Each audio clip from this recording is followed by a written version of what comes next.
तुमच्या स्वार्थासाठी नाही, समाजासाठी लढणारा माणूस तिचा समाज परत जन्माला आणू शकत नाही. हे भिकारचोट सरकार आहे. सरकार शेतकऱ्यांना मदत नाही करणार.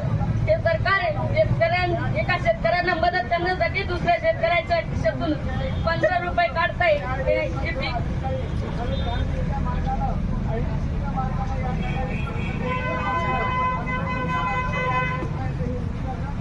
विकायला लागलंय आणि शेतकऱ्यांना मदतीचं आश्वासन देते. या महाराष्ट्रातील सर्व शेतकऱ्यांना आव्हान आहे, उठा, जागे व्हा, लढा आपल्या न्याय हक्कासाठी. चिल्लाएगा उसका भला अकेला वो मर जाएगा, चिल्लाएगा उसका भला अकेला वो मर जाएगा.